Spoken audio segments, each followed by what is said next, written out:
Om Swastiastu. Selamat siang, selamat sore teman-teman sekalian dan yang terhormat Bapak dosen Ike Tiatiana terkait pengampu mata kuliah perpajakan kelas C3. Jadi di sini kami kelompok 4 akan mempresentasikan tentang penafsiran dan ketetapan pajak. Sebelum itu, saya akan memperkenalkan diri saya dan teman-teman saya sekalian. Yang pertama terdiri dari 4 anggota dalam kelompok 4, yang dimana yang pertama itu Aditya Theodosia Haloho, nomor absen 10 dengan 3 digit NIM terakhir 145. Yang kedua saya sendiri Putu Revalina Agatha Priyambada dengan nomor absen 11 dengan NIM 3 digit terakhir 147. Yang ketiga Muhammad Rafli Khairandri dengan nomor absen 12 dengan dengan 3 digit NIM terakhir 158, dan yang terakhir I Gusti Ayu Maharani Gayatri Putri dengan nomor absen 13 dengan 3 digit NIM terakhir 171. Baik, di sini saya akan melanjutkan bahwa pembahasan yang akan kami jelaskan pada materi kali ini itu poin besarnya ada 3, yaitu yang pertama ada penafsiran pajak, yang kedua ketetapan pajak, dan yang ketiga adalah daluarsa pajak. Nah, di sini akan dimulai oleh rekan saya. Selanjutnya, saya akan menjelaskan mengenai penafsiran yang pertama, yaitu penafsiran sosiologis. Nah, penafsiran ini itu adalah penafsiran atas suatu ketentuan di dalam undang dan perkembangan suatu masyarakat. Seperti yang kita ketahui bahwa perkembangan sosial di masyarakat itu bersifat sangat dinamis atau bersifat cepat dan terus-menerus. Artinya perkembangannya itu sangat cepat. Sedangkan undang-undang itu bentuknya tertulis dan cenderung tidak selalu bisa untuk mengikuti perkembangan suatu masyarakat yang sangat begitu cepatnya. Maka dari itu, undang-undang ini perlu adanya penyesuaian terhadap perkembangan masyarakat yang cepat, dan juga undang-undang ini perlu adanya penyesuaian terhadap norma-norma atau nilai-nilai yang ada di masyarakat tersebut. Kemudian yang kedua, ada penafsiran tata bahasa. Penafsiran tata bahasa ini merupakan penafsiran atas suatu ketentuan dalam undang-undang berdasarkan bunyi atau kata-kata yang secara keseluruhan dalam kalimat-kalimat yang disusun oleh pembuat undang-undang tersebut. Dari semua penafsiran yang ada, penafsiran menurut tata bahasa ini menjadi penafsiran yang paling penting dibandingkan dengan penafsiran-penafsiran lainnya. Mengapa demikian? Sebab apabila kata-kata di dalam suatu kalimat, suatu pasal, contohnya dalam suatu pasal undang-undang tersebut telah jelas maksudnya, maka tidak boleh lagi dipergunakan dipergunakan cara-cara penafsiran lainnya. Karena itu sudah jelas secara tata bahasa, secara kata-kata, dan juga secara kalimatnya sudah sangat jelas. Inilah pentingnya pembuatan undang-undang untuk memilih kata-kata dalam menyusun suatu kalimat menjadi suatu aturan agar tidak menimbulkan salah pengertian bagi masyarakat yang membacanya. Sekian penjelasan dari saya, dan materi selanjutnya akan dijelaskan oleh rekan saya. Terima kasih. Baik, jadi untuk materi selanjutnya di sini saya akan menjelaskan mengenai penafsiran otentik. Jadi penafsiran otentik adalah penjelasan resmi tentang arti kata atau istilah undang-undang yang ditulis langsung oleh pembuat undang-undang di dalam undang-undangnya sendiri. Nah, di sini ada contoh nyatanya yang terlihat pada pasal 17 ayat 1 Undang-Undang Kepabean. Dalam penjelasannya ditegaskan bahwa penetapan oleh pejabat bea cukai bersifat mengikat dan dapat dilaksanakan. Penetapan ini dalam berbentuk tertulis maupun tidak tertulis dan merupakan bentuk basiking, keputusan konkret individual yang bersifat final. Penetapan oleh pejabat bea cukai merupakan tahap pertama, sedangkan penetapan oleh Direktur Jenderal Bea Cukai adalah tahap kedua jika ditemukan kesalahan dalam pemberitahuan tarif atau nilai pabean.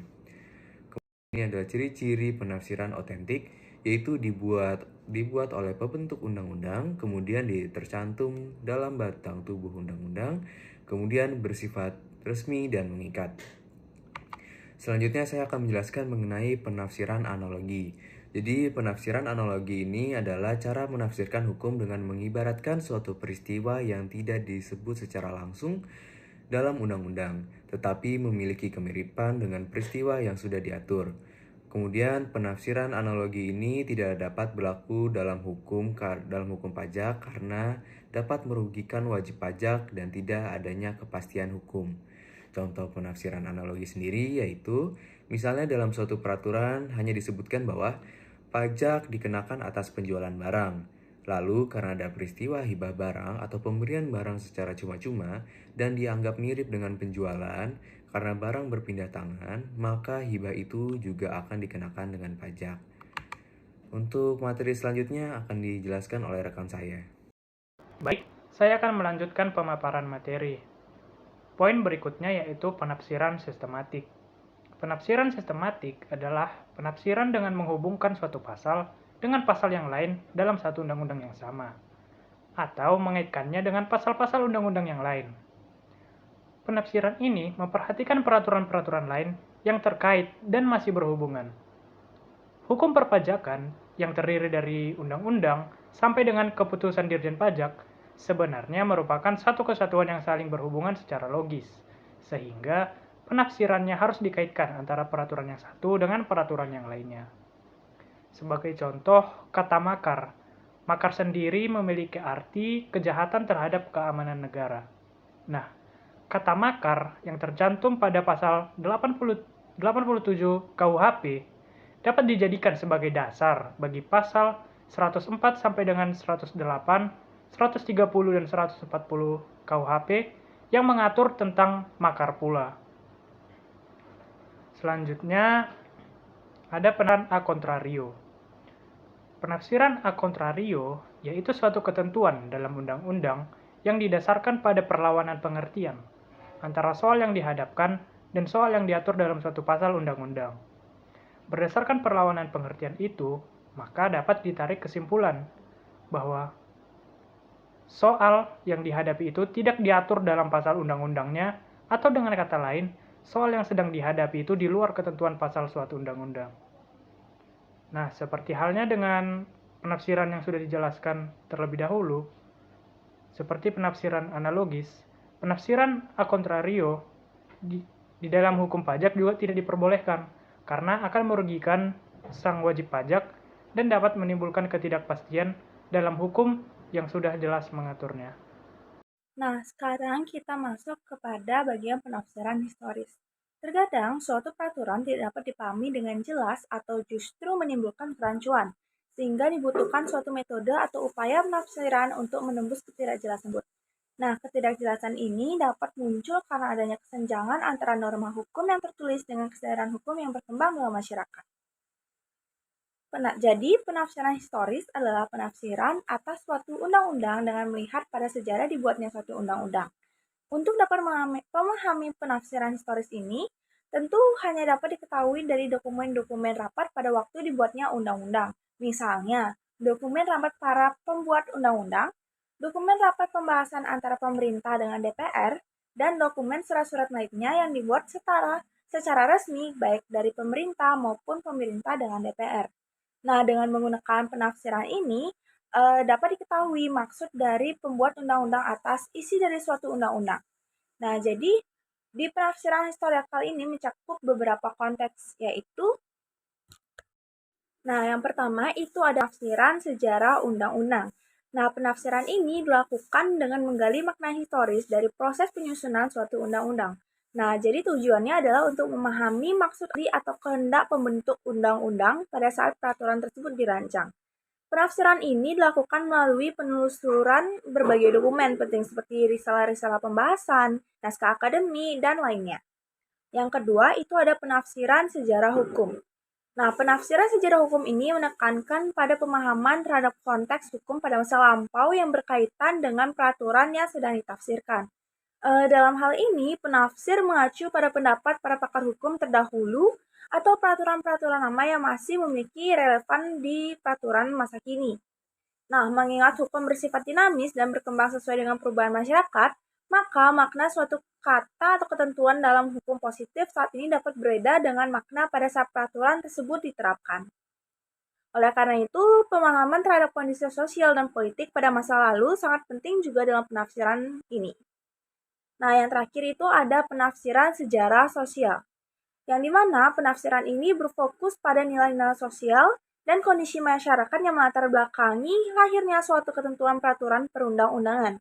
Nah, penafsiran sejarah sosial itu dilakukan untuk memahami bagaimana kebutuhan sosial, budaya, dan struktur masyarakat saat itu bisa mempengaruhi pembentukan suatu aturan hukum. Dengan demikian, penafsiran ini tidak hanya melihat aspek legal formal aja, tetapi juga memperhatikan dimensi sosiologis dalam pembentukan hukumnya.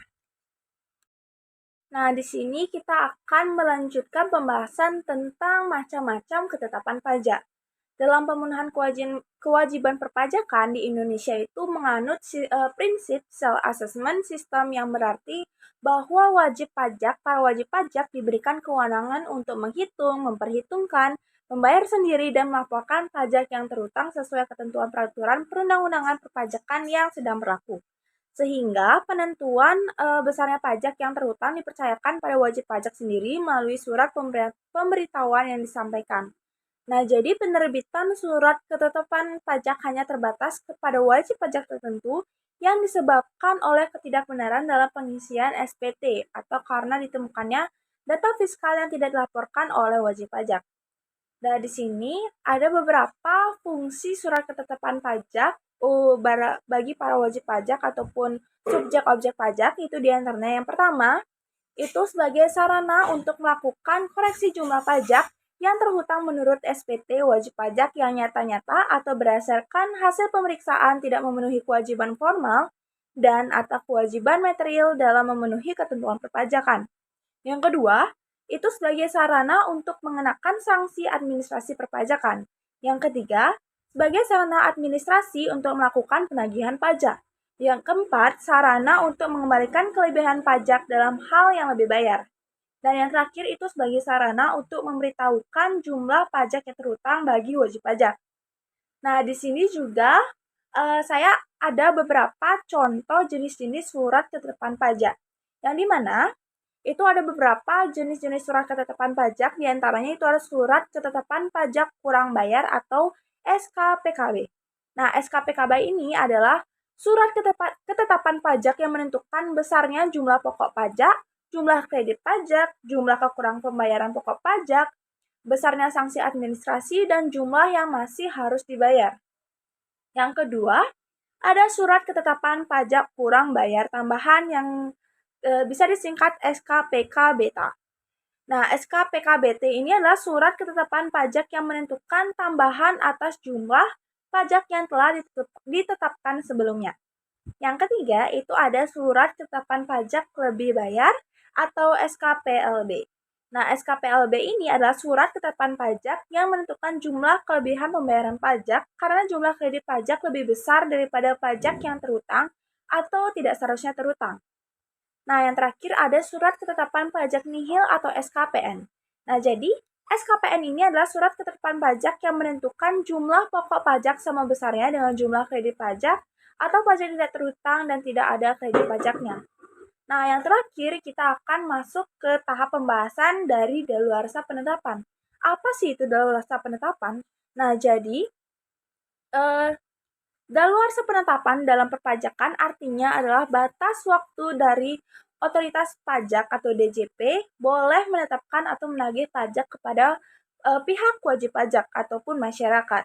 Nah, jadi kalau sudah lewat batas waktu ini, DJP tidak bisa lagi menerbitkan ketetapan pajak seperti SKPKB atau SKPKBT dan lainnya atas tahun pajak tertentu.